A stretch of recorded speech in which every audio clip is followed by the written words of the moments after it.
नमस्कार साथियों, आपका हार्दिक स्वागत है फिर से एक नए वीडियो में। आज इस वीडियो में हम बात करेंगे कि आईपीआर 2026 अचल संपत्ति विवरण आपने भर दिया और उसमें अगर आपकी प्रोफाइल में कोई कमी रह गई है या फिर कोई प्रॉपर्टी ऐड होने से रह गई है या फिर कोई प्रॉपर्टी गलत ऐड हो गई है तो अपडेट आईपीआर किस प्रकार से भरें। आज इस कंप्लीट प्रोसेस की बात इस वीडियो में हम करने वाले हैं।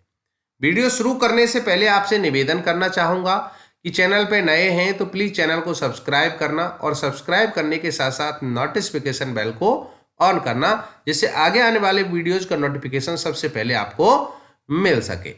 तो इसके लिए आपको राजकाज 2.0 पे लॉगिन करना है। राजकाज 2.0 पे आप अपनी एसएसओ आईडी के जरिए भी लॉगिन कर सकते हैं और राजकाज 2.0 पे डायरेक्ट भी आपको एसएसओ आईडी पासवर्ड के जरिए लॉगिन करना है।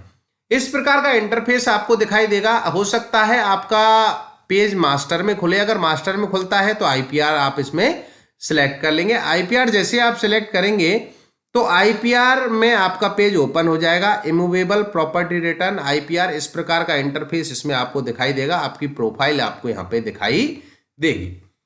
हम बात कर रहे हैं कि अगर कुछ लोग कह रहे थे साहब हमने सबमिट कर दिया, हमारी प्रोफाइल में दिक्कत थी, कहीं डेट ऑफ बर्थ गलत आ रही थी, तो उसके लिए आपको सबसे पहला काम करना है अपडेट प्रोफाइल का। तो यहाँ पे आप फोटो आइकन देख रहे हैं, जस्ट इसके नीचे ऑप्शन आपको मिलेगा अपडेट प्रोफाइल का। आपको इस ऑप्शन पे क्लिक करना है। इस ऑप्शन पे आप जैसे ही क्लिक करेंगे तो पर्सनल इंफॉर्मेशन और सर्विस डिटेल का पेज आपके सामने ओपन हो जाएगा। यहाँ पे आप देखेंगे कि पर्सनल इंफॉर्मेशन में कोई भी चीज यहाँ पर एडिटेबल नहीं है। आप यहाँ पे उसको एडिट नहीं कर सकते हैं, चाहे वो जेंडर हो, नेम हो, डेट ऑफ बर्थ हो, मेल आईडी हो, मोबाइल नंबर हो। ये डाटा दो जगह से यहाँ पे आ सकता है, एक तो एसएसओ से और दूसरा एसआईपीएफ से। अगर आपका डाटा एसएसओ प्रोफाइल में सही है तो आप एसएसओ से फैच कर सकते हैं और अगर आपका डाटा एसआईपीएफ में सही है तो आप एसआईपीएफ से भी ये डाटा फैच कर सकते हैं। तो आपको पहले ये इंश्योर करना पड़ेगा कि आपके एसएसओ प्रोफाइल में आपका डाटा सही है या नहीं है, या फिर एसआईपीएफ प्रोफाइल में आपका डाटा सही है या नहीं है। एसएसओ प्रोफाइल को आप खुद ही सही कर सकते हैं एसएसओ खोल करके, और एसआईपीएफ प्रोफाइल आपको अपडेट करवाने के लिए डीडीओ से संपर्क करना पड़ेगा। तो इस प्रकार से आपका जहां भी डाटा सही हो वहां से आप इसको फैच कर सकते हैं। जैसे अगर एसआईपीएफ से फैच करना चाहते हैं तो एसआईपीएफ से फैच इसमें कर लेंगे तो एसआईपीएफ से डिटेल आपको यहाँ पे दिखाई देंगी। उसके बाद आपको नेक्स्ट बटन पर क्लिक करना है। उसके बाद आपको सर्विस डिटेल, अगर आपकी कोई कमी रह गई है उसको आप अपडेट कर सकते हैं कि साहब यहाँ पे गजटेड आ रहा था, नॉन गजटेड आ रहा था, तो आप दोबारा से आप अपना डेजिग्नेशन, पेरेंट डिपार्टमेंट, आपकी डेजिग्नेशन, ये सारी चीज़ें दोबारा से चूज करके यहाँ पे लाएंगे तो यहाँ पे गजटेड, नॉन गजटेड आपकी पोस्ट के अकॉर्डिंग आपको यहाँ पे दिखाई दे जाएगा।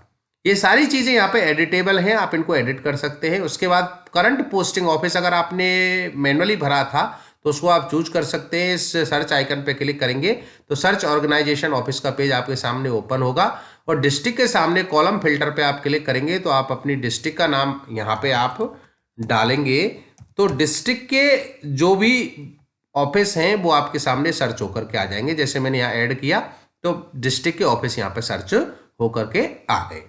फिर आपको अपना ऑफिस सर्च करना है तो ऑफिस के सामने कॉलम फिल्टर पे आपको क्लिक करना है। आपके ऑफिस से रिलेटेड कोई भी नाम है, स्कूल का नाम है या फिर ऑफिस का नाम है, वो आपको यहाँ पे कीवर्ड यहाँ पे डालना है। प्लेस का कीवर्ड डालें या फिर कोई नाम से संबंधित कीवर्ड आप यहाँ पे डालेंगे। उसके बाद ऐड बटन पे क्लिक करेंगे तो आपका ऑफिस सर्च होकर के आ जाएगा। इस चेक बॉक्स पे टिक करेंगे और स्क्रॉल करके नीचे आएंगे तो आपको फिर यहाँ पे इसको सिलेक्ट कर लेना है तो ऑफिस सिलेक्ट हो जाएगा। कुछ लोग कह रहे थे कि साहब प्रोफाइल हम जब अपडेट कर रहे हैं तो अपडेट बटन ऑन नहीं हो रहा, कुछ ना कुछ यहाँ पे दिक्कत होगी।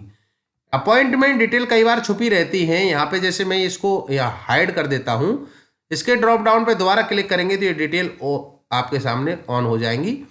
सब जो स्टार मार्क है वो आपके कंप्लीट होने चाहिए। उसके बाद आपको यहाँ पे कोई भी डिटेल अगर आपको लगती है अपडेट करनी है तो उसको अपडेट करेंगे और अपडेट करने के बाद यहाँ पे अपडेट बटन पे क्लिक कर देंगे।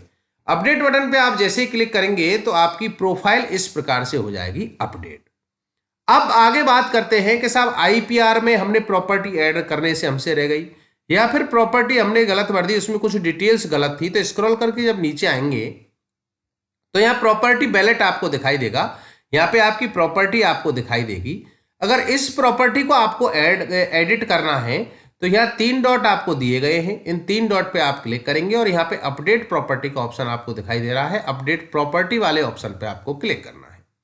अपडेट प्रॉपर्टी वाले ऑप्शन पे आप जैसे ही क्लिक करेंगे तो जो प्रॉपर्टी भरी थी उससे संबंधित डिटेल्स इसमें भरी हुई आपको दिखाई देंगी। इसमें जो भी चीज आपको चेंज करनी है, एड्रेस चेंज करना है या फिर राशि चेंज करनी है, जो कुछ भी चेंज करना है उसको आप यहाँ पे अपडेट करेंगे और अपडेट करने के बाद सेव बटन पर क्लिक कर देंगे।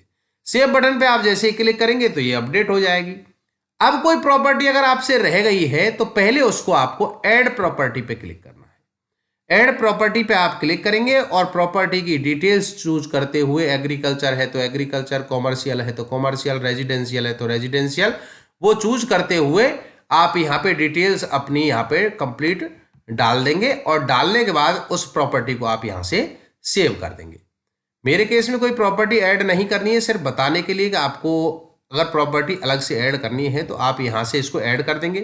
प्रॉपर्टी ऐड हो जाएगी। ऐड होने के बाद आपको अपडेट एंड सबमिट आईपीआर इस ऑप्शन पे क्लिक करना है। इस ऑप्शन पे आप जैसे ही क्लिक करेंगे तो अपडेट एंड सबमिट आईपीआर का पेज आपके सामने ओपन हो जाएगा। फिर इसको स्क्रॉल करके आप नीचे आएंगे तो यहाँ डिक्लेरेशन के इस चेक बॉक्स पे टिक करेंगे। टिक करने के बाद आपको सबमिट करना है। अगर फिर भी आपको लगता है कि प्रॉपर्टी में कोई प्रॉब्लम है, कोई गलती रह गई है, तो यहाँ भी आपको एडिट बटन मिल जाता है, यहाँ से भी आप इसको एडिट कर सकते हैं। उसके बाद आपको सबमिट बटन पे क्लिक करना है। सबमिट बटन पे आप जैसे क्लिक करेंगे तो आपके रजिस्टर्ड मोबाइल नंबर पे ओटीपी जाएगा।